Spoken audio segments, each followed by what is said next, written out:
Welcome everyone to this Coast podcast. My name's Jason Goldsworthy. I'm the Executive Director for Coast and today's host. Coast, for those of you who aren't familiar, is the Centre for Ocean and Applied and Sustainable Technologies.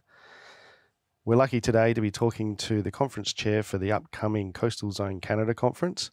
But before I get to that and introduce our guest, I'm going to talk a little bit about Coast. Coast is the centre of gravity for all things tech and innovation in Pacific Canada's marine and ocean space. We are building a robust blue economy ecosystem in British Columbia by providing access to training and facilities to drive innovation and connect innovations with industry. We're attracting talent, capital and partnerships to support commercialisation of new technologies and delivering access to markets for early stage innovators and companies looking to scale up. As I mentioned, we've got the conference chair for the upcoming Coastal Zone Canada conference, Phil Osborne, who's also the Vice President for the Pacific region of the Coastal Zone Canada Association and a Senior Morphologist with Northwest Hydraulic Consultants. Phil's got over 35 years of international experience in consulting and research. He has a PhD and a Master of Science in Physical Geography from the University of Toronto and a Bachelor of Environmental Science in Co-op Geography from the University of Waterloo. Welcome, Phil, and thank you for your time today. Thank you, Jason. Nice to be here. Phil, I'm going to start early on with those who aren't familiar with the Coastal Zone Canada Association and what its missions. So I'm hoping you can just explain to us a little bit about what the association does. Sure. Coastal Zone Canada, it's a nationally incorporated nonprofit. It was put together originally in 1993 to basically act as a holder of national conferences in Canada for coastal zone management professionals. First conference was held in 1994 in Halifax, and there have been 14 conferences in 13 different cities across Canada since then. The objectives and mission of the association are really to sponsor these coastal zone management conferences and promote improvements in integrated coastal zone management in Canada and around the world. And that really is about promoting an understanding and better management of all the interrelated parts of the coastal environment, the human activities, the natural environment and physical processes, living and non-living parts that are all connected in the coastal zone. And how does the Coastal Zone Canada Association mission align with the mission of the UN Decade of the Ocean? Sure. It's remarkable how closely aligned they really are. The UN Decade has a mission to achieve ocean science solutions that are, targeted around sustainable development, and it emphasizes the close connection between and the need for closer connection between people and our oceans. The objectives really are to, achieve an ocean that's clean, healthy, and resilient, productive, safe, with data that's available, accessible, and the final objective is really about inspiration and engagement and getting society to better understand in a place where they better understand and value the ocean and make that connection to human well-being. So that's very, very well connected and very consistent with what we're trying to do in CZCA. You mentioned there with some of the objectives there is to provide clean, healthy, and resilient and safe. From your perspective and the association's perspective, what are some of the challenges and opportunities of coastal zone management, first of all in Canada, but also specifically here in British Columbia? Mm-hmm. Yeah, well, Canada has the longest coastline in the world, so it's and possibly the most diverse, really, extending all the way from southern BC and even further south in Ontario, Point Pelee and Lake Erie, all the way up to the Arctic. We've got extensive freshwater, estuarine, saltwater environments. Each of our coasts, our 5 coasts, the Atlantic, Pacific, Arctic, and Great Lakes, all have their own kind of regional distinction and uniqueness about them, which I think poses a challenge and a real challenge for the people responsible for management and that includes our governments, but it also includes all the people that are practicing. And our conference this time in the area where I practice is beautiful British Columbia. I've had to, in my career, had the good fortune to go to many parts of the coastal world. And I have to say that life here in BC and coastal BC is right up there. It's perhaps among the most beautiful coasts in the world, but not only beautiful, it's been a productive coast, and provided a source of food, to our coastal First Nations for thousands of years, and obviously supporting many types of marine life for even longer than that. But I think in terms of challenges, the coastal zone is literally the front line. It's the early receptor, where when it comes to the effects that we see on the coast, we're seeing starting to see the cracks. I think in terms of coastal resources, especially fisheries and the life systems that they support, which are coming under increasing pressure from development, overconsumption, and that sleeping giant of climate change, which is manifesting itself in our coastal and ocean areas. So I think the warning signs are there, but we've got to take better care of it if we want it to continue to take care of us. So I think the natural environment shows that it can be resilient, but we have to act before we get too far, before we let it get too far. And that's a good segue, I guess, into my next question, and one close to my heart, and also with Coast is, where does ocean technology fit in sort of acting and helping those challenges and sort of working to meet the objectives? Yeah, that's a great question. And in my career, I've always been a big user and a fan of using innovative and useful technology. I think it's very important to supporting the advancement of coastal zone management in particular.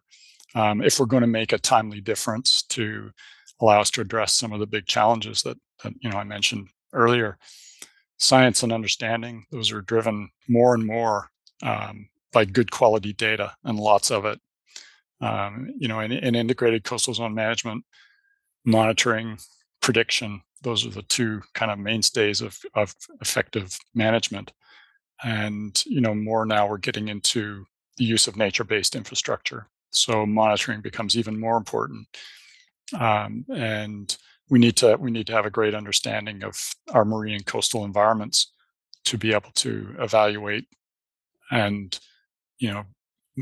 keep track of performance of things like nature-based infrastructure projects and ecosystems. And I think that's just becoming more and more important. Uh, and I could go into a lot more detail, I guess, about some of the important things like simulation, in addition to monitoring, is becoming a big part of the use of data for where we go with it in terms of analysis, interpretation, prediction, forecasting. Um, we need to make better use of both monitoring technology, but also data processing and data analysis and prediction technology. That we are making great progress in those areas, but we need to continue to make advancements that help us to do things faster, more efficiently, and make advances in the way we integrate that information. And I think tying that back to the conference, Coastal Zone Canada, I think is a great opportunity for technology firms, startups, ocean tech companies to spread the word about the innovations that they're making in this sphere, beyond what they would do in ocean tech conferences like the recent Ocean Business Conference that was held. Get the message out to a somewhat broader audience than they might be in those in those other contexts. Yeah, I'm just it's perhaps something that companies think when they think ocean technology, it's very much specific to something that else is happening in the ocean. But to match it in with making sure that we're predicting and learning as much as we possibly can, and then responding as fast as can, I guess is a key aspect of getting ahead of some of this protection side of things. So I think there's some key roles there for ocean tech and startups, not just to focus on the traditional tech, but also to factor that into what the Coastal Zone Canada Association are trying to achieve as well. Yeah, I think that's a great point. In terms of what we're trying to do, one of the aspects that, in addition to the conference, that Coastal Zone Canada has done is to introduce a community of practice for introducing, the the elements of development and implementation of nature-based solutions. And the idea is in order to advance those, we need to improve practices, and that includes, the application and adoption of new technology. And so I think there's a great opportunity there for interfacing between what that community of practice is trying to achieve and what entities like Coast are doing in terms of promoting, a sustainable blue economy with technology. Is that one way, and we'll talk a little bit about the conference in a second here, because that's why we're here today.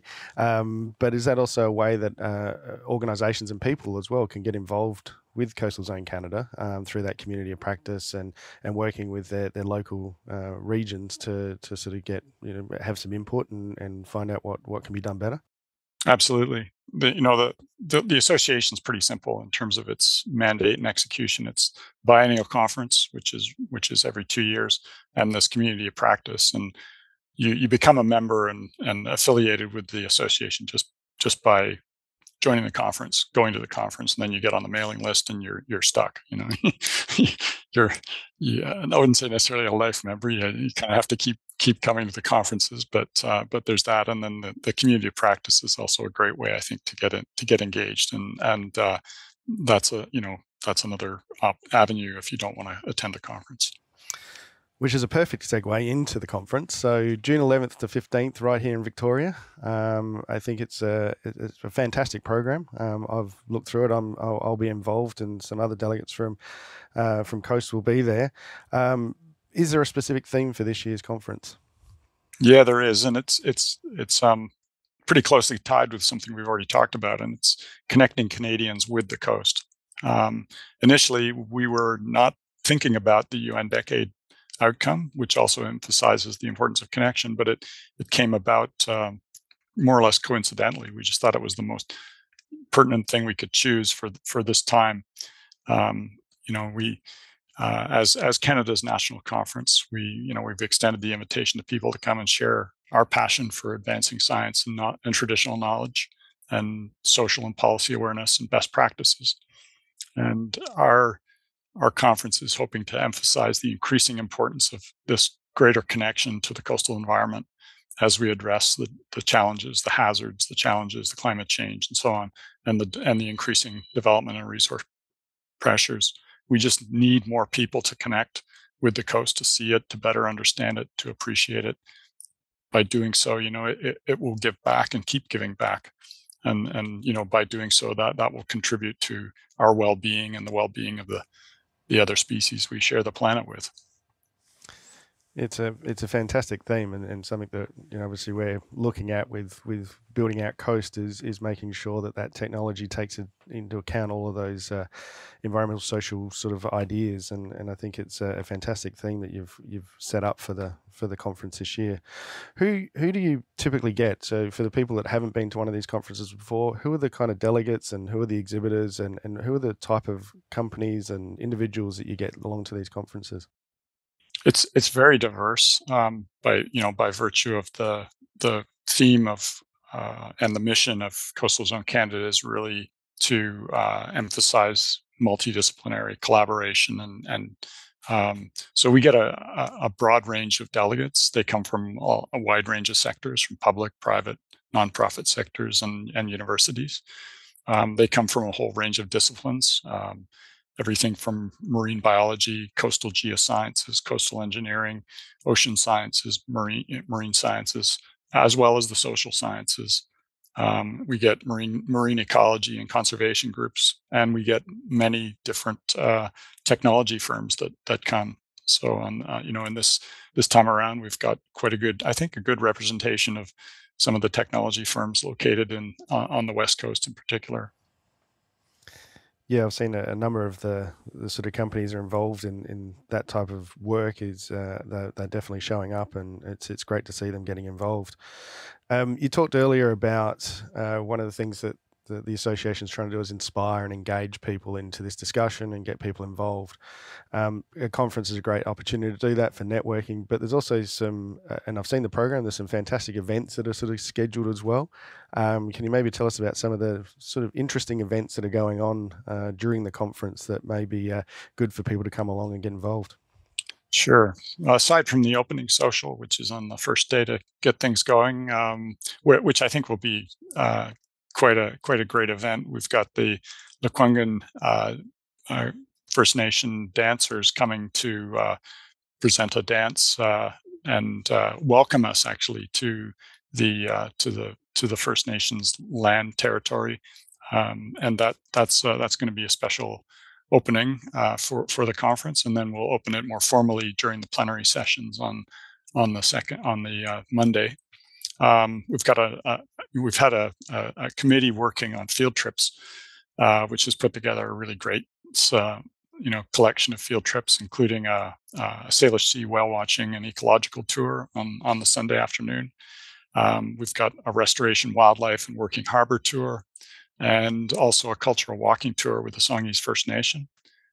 We've been partnering with the Maritime Museum to give delegates an opportunity to go through the Maritime Museum, which I think is great. It's a great opportunity to see how that museum is changing and presenting itself, and I think that's a great opportunity for delegates as well.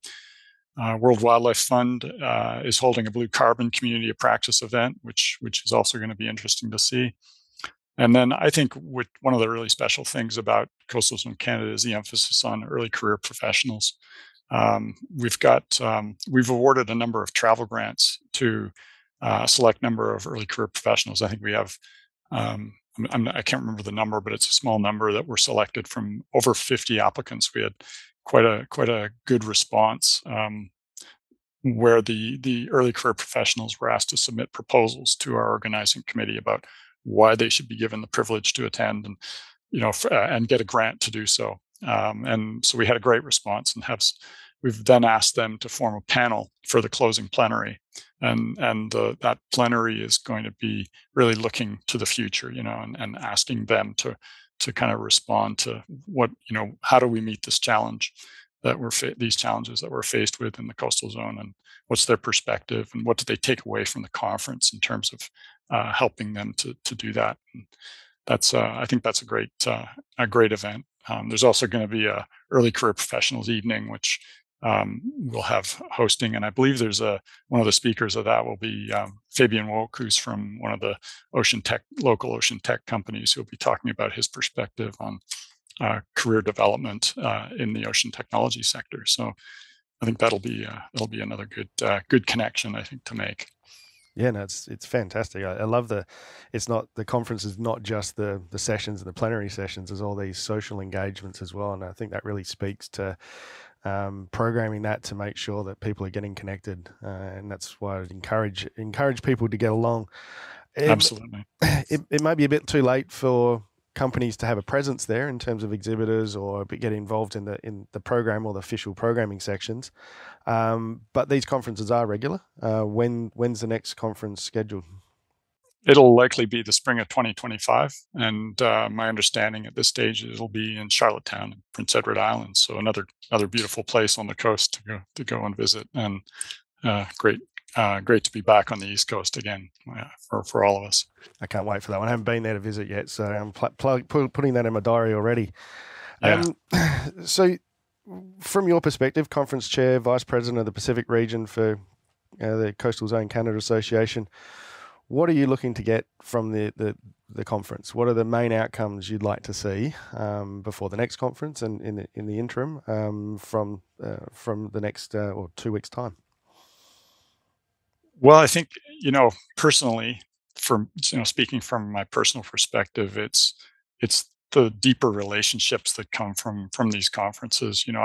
I still interact with people that I met back in the mid 80s and early 90s at the early Canadian coastal conferences, where we had 40 to 50 people attending. Now we got 10 times that many. So it's a different kind of event, but the connections are still there, and I think that's what's really important and valuable about these things.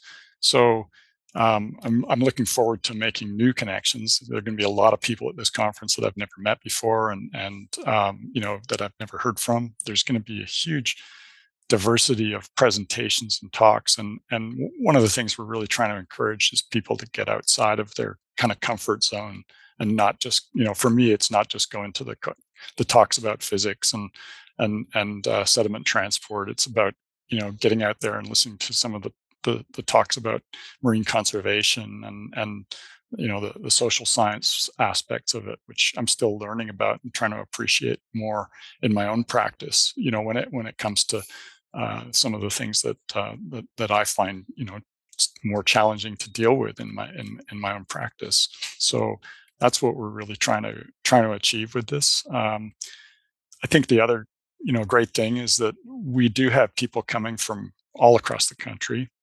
And we got a number of people coming from overseas. So it's a great opportunity to get more awareness about what's going on across the country on the longest coastline in the world, what's really happening, and just to stay connected and up to date with that. So those are all, I think, the key things that I think we're gonna see as benefits. In terms of outcomes, yeah, it's really going back to the relationships that will develop, the greater sense of collaboration or impetus for collaboration moving forward, and hopefully it'll stimulate some people to stay connected with the association, get involved more with the association, and help it achieve its mission. Yeah, no, I think it's a great objective, and it is something that's fantastic to people to get involved in, especially anyone in the blue economy and anyone working around the coastal areas. It's going to be some fantastic discussions. I'm looking forward to it. You mentioned before that we talked a bit earlier that you've got over 500 registrants now. There's still some space for people to get involved and come along to some of the events and see the sessions as well. Yeah, we're going to encourage more people to get there. Is that fair to say? Yeah, I think that's great, and space is filling up fast. So I encourage people to be quick about getting their registration in, and yeah, we look forward to welcoming everybody to the conference on the 11th and 12th. Phil, thank you very much for your time. It's been great to learn a little bit for me as well about Coastal Zone Canada. I get to hear from the person that's leading it up as well, and looking forward to June 11th and 12th and the kickoff to the conference. And I will see you and hopefully a lot of our listeners there.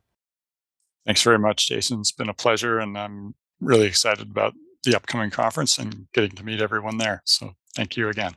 Thanks, Phil. That's it for today's podcast. Thank you, everyone, for listening and downloading this. I encourage people to go to our website at canadacoast.ca, where there's a number of coast talks. This podcast will be there as well, and appreciate you listening in. Thank you. I think, Aaron, that might be it. Thanks, Phil. Sure.